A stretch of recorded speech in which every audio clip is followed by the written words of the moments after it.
Death metal had several different pioneers which all contributed to its creation and direction. Many bands and albums influenced each other, and more to come. Albums that influenced death metal can be cited: Creator's Pleasure to Kill, the early Slayer albums, and then, of course, the top two contenders, Death, Scream Bloody Gore, and Possessed, Seven Churches.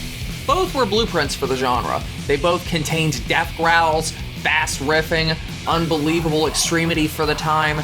They had blast beats, complex riffing, and overly shocking imagery. Since the releases of these two albums, both have been cited as the first death metal album of all time, even though Seven Churches came out in 1985 and Scream Bloody Gore in 1987. Why not just Seven Churches though, since it came out 2 years earlier? Well, some would argue that Seven Churches was more of a thrash album, since it had a lot of thrash riffs, thrash pacing. But even if it was a thrash album, it still had plenty of death metal characteristics thrown in. So, which was actually the first death metal album? It's easier to talk about Scream Bloody Gore because it's more of a pure death metal album with very few thrash characteristics, and it went on to create its own sound. On this album, tempo slowed down occasionally to make things heavier, everything was just so evil sounding and creepy, and even the artwork screams extremity.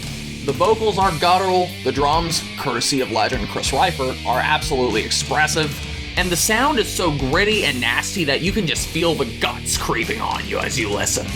So there's no mistaking it, Scream Bloody Gore is a death metal album. But is it the first? Was Seven Churches death metal, or was it just thrash metal with death metal elements thrown in? You could mention how Seven Churches was the most extreme thing that was going on at the time. You could discuss the vocals. Take the vocals of Dave Mustaine, James Hetfield, and Tom Araya. All of their vocals are rather coherent, aren't they? Even Kronos from Venom. He made it so that way you could sometimes make out what he was saying. But not Jeff Becerra on this album. Jeff is growling his guts out. He's just like John Tardy, where there's a mix of a scream and a growl.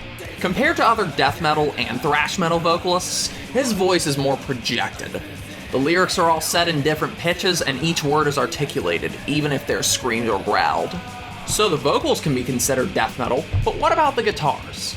Often in metal, guitar solos can blur the lines between any subgenre. But I'm going to compare the solos on this album to the solos of thrash albums and examine the difference.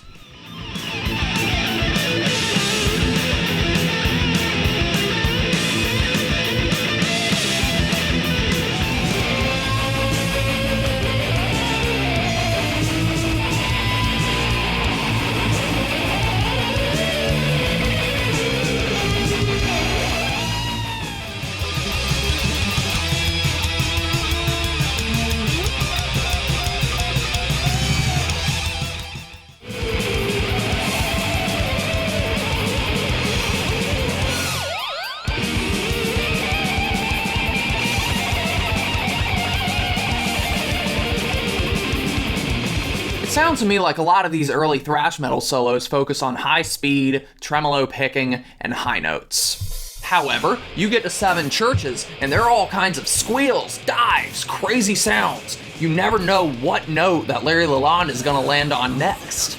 Plus, there are even some slower, held notes. Then you get bands like Metallica, where on Ride the Lightning it was mostly fast solos, bluesy solos. But here, there's more variation. It's a little more unpredictable and chaotic. So to me, this marks the difference between death metal solos and thrash metal solos. I think that the guitar solos on this album are more death metal. But what about the riffs themselves? Well, death metal riffs often have roots in thrash metal, but I'm hearing a lot of riffs on this album that remind me of Morbid Angel. The intro riff to Holy Hell sounds pure death metal. Plus, there are quite a few riffs on this album that sound a little disjointed for ordinary thrash metal. Then there's a riff near the end of the song Death Metal that sounds like an obituary song.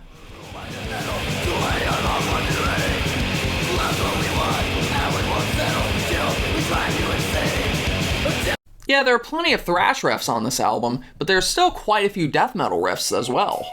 Something that always blurred the line for me with this album are the drums. Death metal drums and thrash metal drums can sound awfully similar sometimes. Drummers can get their sound from all different kinds of music and different drummers. I listened to the drums on Seven Churches, and it does sound more complex and faster than what was going on at the time. But then I listen to Sepultura, and it sounds exactly the same practically. Death metal drums usually focus on virtuosity, blast beats, showmanship, not to mention double bass drums, and there's still plenty of that on here. There's also rolling snare hits, and the rhythms occasionally sound like they came straight off of a Massacre album.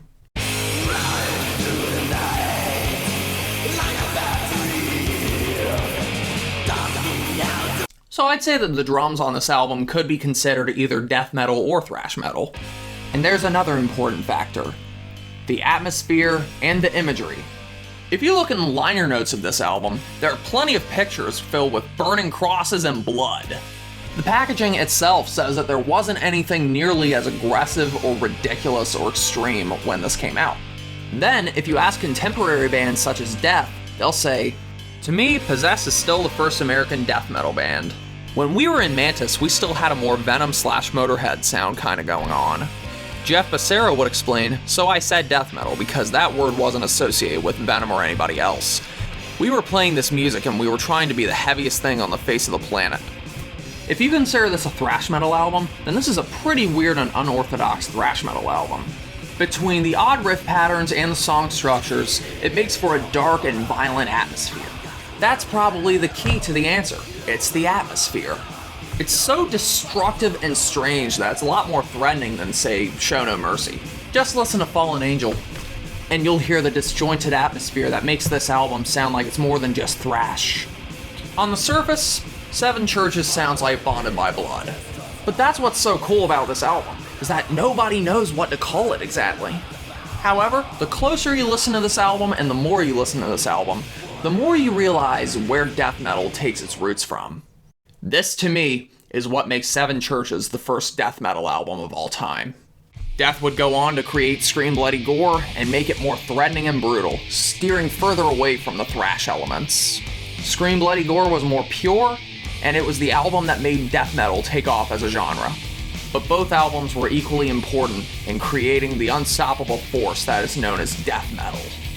And now we must drink from the goblet of gore, the goblet of metal!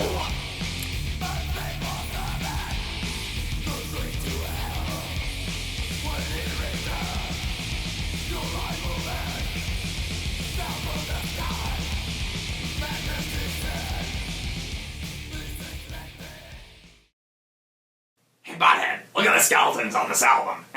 Yeah. Skeletons are, like, pretty cool. Yeah, this one right here, he's just like, "Hi, I'm a skeleton!"